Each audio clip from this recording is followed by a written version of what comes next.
Before she was the reigning queen of supernatural cinema, before she walked the shadowy halls of haunted houses and whispered prayers against demons, Vera Farmiga was simply a girl from New Jersey with a quiet fire in her heart and dreams she hadn't yet dared to dream.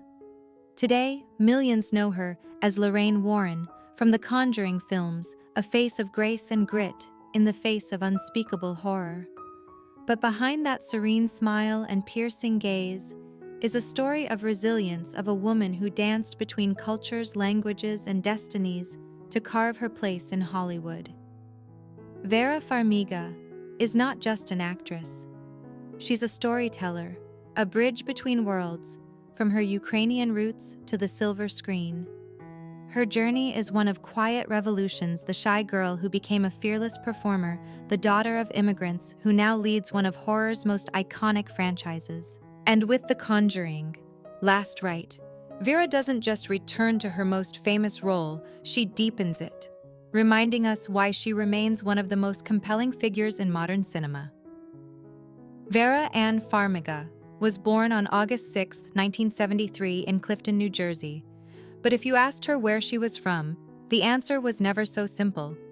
Her parents, Lubomira and Michael Farmiga, were Ukrainian immigrants who raised their 7 children in an insular, deeply traditional Ukrainian-American community.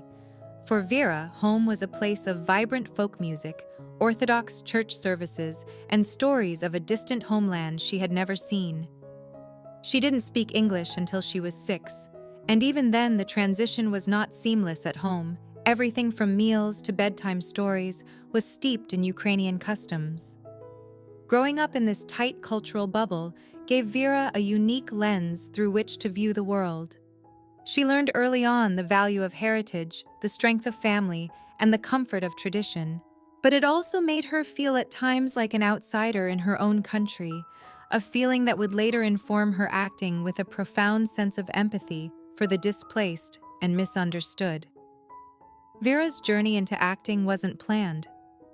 In fact, it was almost accidental. As a teenager, she attended the St. John the Baptist Ukrainian Catholic School and later graduated from Hunterdon Central Regional High School. There, she was initially more invested in sports, particularly soccer, and had a passion for classical piano.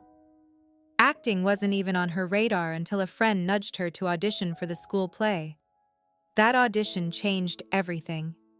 Vera landed a role in The Vampire, a school production, and the experience was electrifying. For the first time, she felt a thrill that no piano recital or soccer match could replicate, the rush of becoming someone else, telling stories through emotion and presence. That taste of the stage awakened something dormant within her, and soon she knew this was what she was meant to do.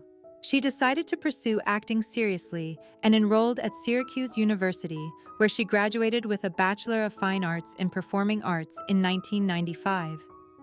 At Syracuse, she sharpened her skills, studied theater rigorously, and was lauded for her natural talent and magnetic stage presence. Her heritage, discipline, and deep emotional well carried her through the intense demands of drama school, setting the foundation for everything that came next.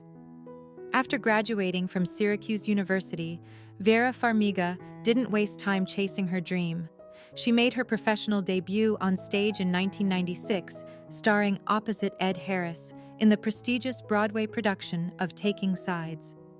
Her performance on Broadway was nothing short of captivating, a promising start that caught the attention of critics and industry insiders. It was here that Vera honed her understanding of complex characters, learning how to bring depth and nuance to her performances. Yet as much as the theater world embraced her, Vera felt the pull of the screen. She soon transitioned to television, landing a recurring role on the short-lived series Roar in 1997, where she starred alongside a young Heath Ledger. The series didn't last, but it was enough to put Vera on the map in Hollywood's casting circles. Her first film role came not long after, in 1998. She appeared in Return to Paradise, sharing the screen with Vince Vaughn and Joaquin Phoenix.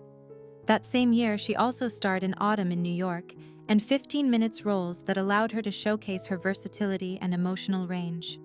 Slowly but surely, Vera Farmiga was building a career brick by brick in an industry notorious for its fickleness.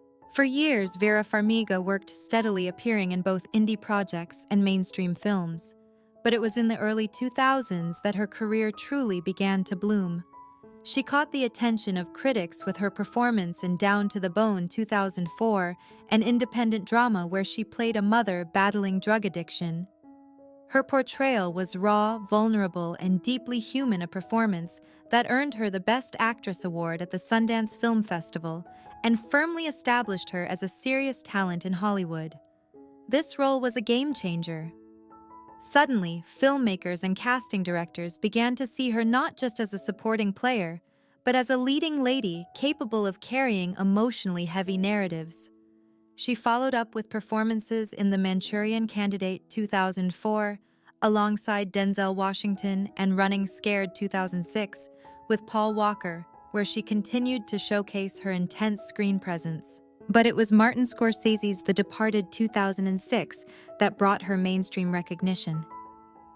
Playing opposite Leonardo DiCaprio and Matt Damon, Vera held her own in a tense, complex thriller that went on to win the Academy Award for Best Picture.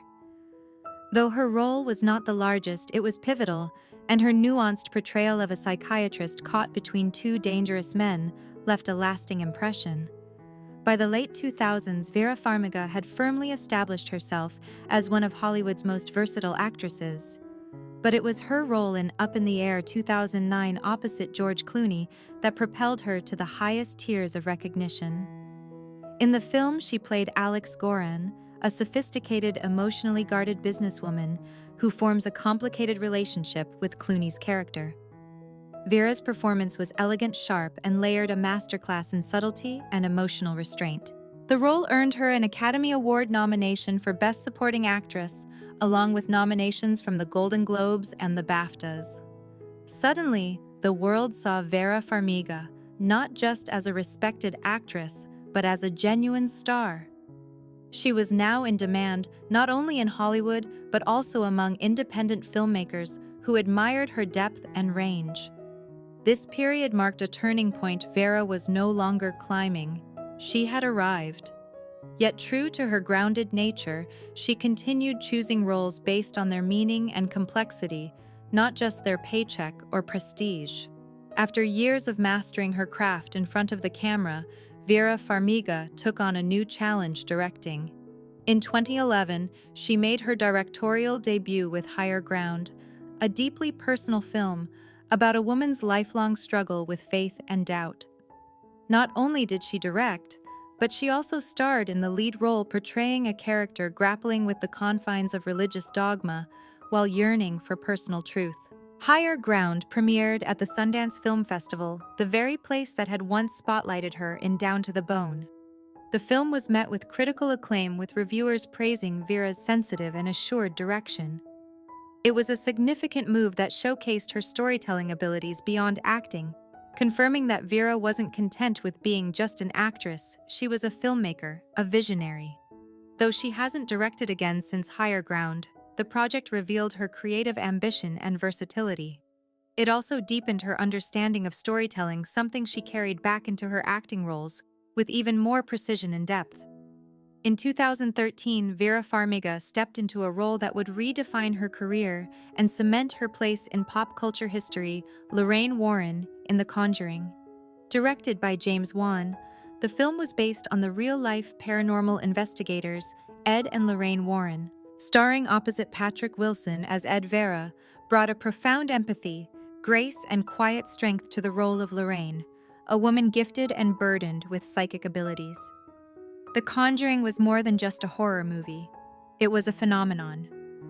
Audiences connected with the Warrens not just because of the scares, but because of the deep, palpable love between Ed and Lorraine, brought to life by Vera and Patrick's undeniable chemistry.